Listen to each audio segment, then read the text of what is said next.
Assalamualaikum warahmatullahi wabarakatuh. Perkenalkan, nama saya Dinda dengan NIM B1C122155. Saya akan menjelaskan materi tentang hukum ketenaga kerjaan. Hukum ketenaga kerjaan di Indonesia. Yang pertama, ada berbagai peristilahan. Dalam hukum perburuan atau ketenaga kerjaan terdapat berbagai istilah yang beragam seperti buruh, pekerja, karyawan, majikan atau pengusaha. Selanjutnya, istilah pekerja dalam praktik sering dipakai untuk menunjukkan status hubungan kerja seperti pekerja kontrak, pekerja borongan, dan pekerja harian. Terus lanjut, kita menuju ke pengertian hukum ketenaga kerjaan.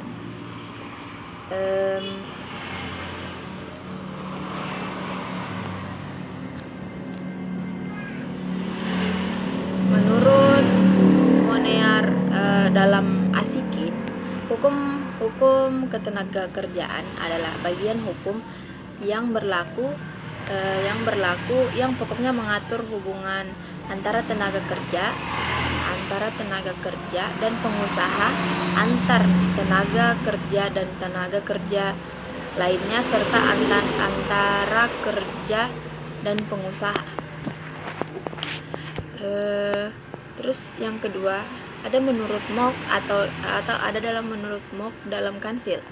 Hukum perburuan adalah hukum yang berkenaan dalam pekerjaan yang dilakukan di bawah pimpinan orang lain dalam keadaan penghidupan yang langsung bergandengan dalam pekerjaan tersebut.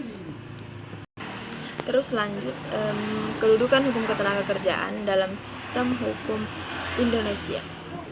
Terus lanjut, kemudian kita akan menjelaskan tentang asas, tujuan, dan sifat hukum ketenaga kerjaan. Yang pertama, asas hukum ketenaga kerjaan. Pembangunan ketenaga kerjaan yang berlandasan Pancasila dan Undang-Undang Dasar Republik Indonesia tahun 1945. Pembangunan ketenaga kerjaan dilaksanakan dalam rangka pembangunan manusia Indonesia seutuhnya. Asas ketenaga kerjaan pada dasarnya sesuai dengan asas pembangunan nasional, khususnya asas demokrasi, asas adil, dan asas merata. Tujuan hukum ketenaga kerjaan yang pertama, untuk mencapai dan melaksanakan keadilan sosial dalam bidang ketenaga kerjaan. Yang kedua, untuk melindungi tenaga kerja terhadap kekuasaan yang tidak terbatas dan pengusaha. Yang ketiga, sifat ketenaga kerjaan. Sifat ketenaga kerjaan itu ada dua. Yang pertama, imperatif dan fakultatif. Lanjut, lingkup dan peraturan operasional hukum ketenaga kerjaan. Yang pertama, masa sebelum bekerja. Masa pengadaan tenaga kerja yang meliputi peraturan lowongan kerja, pengerahan dan penempatan tenaga kerja merupakan hal penting dalam upaya pemenuhan tenaga kerja.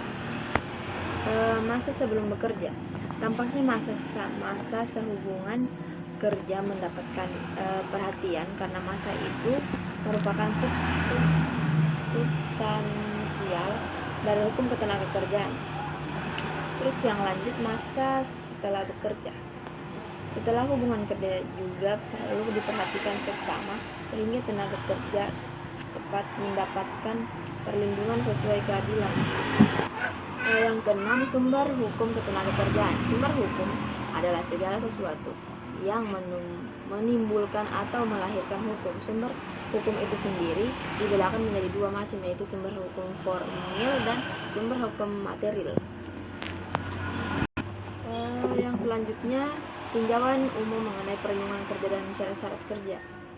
Hubungan kerja merupakan hubungan yang mengatur hak dan kewajiban antar pekerja dan atau buruh dan pengusaha yang takarannya harus seimbang.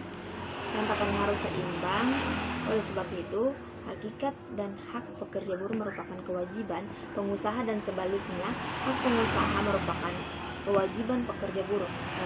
Sekian dari saya, itu materi yang bisa saya jelaskan.